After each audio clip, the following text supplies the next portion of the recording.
Good day po mga ka-farmers, welcome po sa aking channel, Tantan Farm TV. Kumusta po kayong lahat? Saan man kayo naroon sa ngayon, ingat po tayo. Guys, ngayon for today's video is pasisilip ko po yung aking inaalagaan ngayon na 45 days of broiler. Yung guys is pasisilip ko po sa inyo kung gaano na sila ngayon kalalaki. Bali guys is 3 days na sila sa akin, hindi ko sila na-videohan. Gawa ng masama po ang panahon dito nung nakaraang araw. Ngayon medyo okay na, kaya na-videoan ko sila ngayon, nakapag-video ako ngayon. Tara guys, bago yun is mag-intro muna tayo.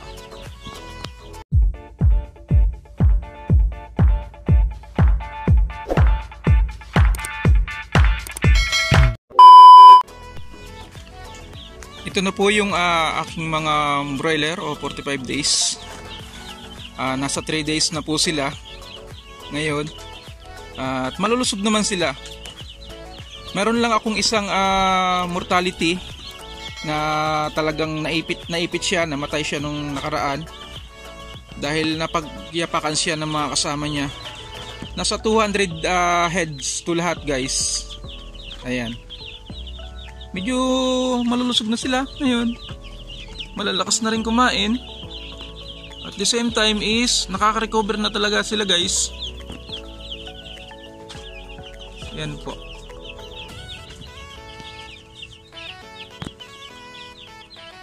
Ang pagkain po nila is Integra 1000. Ayan. Tapos binigyan ko unang araw is binigyan ko sila ng sa tubig, hinaluan ko ng electrolyte para anti-stress din 'yon. Tapos pangalawang araw ay naglagay naman po ako ng antibiotic para sa kanila. 3 days na gagawin ko po yun.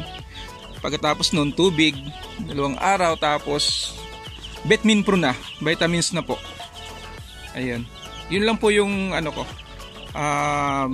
based sa aking experience at saka sa mga nag-aalaga din ito ng mga kaibigan ko. Kaya medyo hindi na ako ngayon hirap, hindi na ako nangangapa na kung paano palakihin sila at paano mag-alaga ng mga broiler na ganito. Starting ko po 200 heads.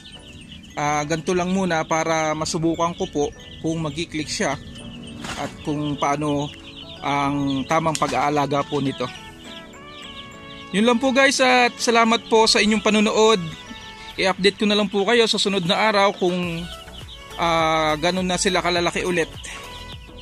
Yun lang po guys, salamat po sa inyong panonood. Sa lahat po pala nang hindi pa nakaka-subscribe sa aking channel, Tantan Farm TV, please subscribe po. At sa mga viewers ko po at sa lahat ng mga subscriber, shoutout po sa inyo. Ingat po tayo. Bye bye po and God bless.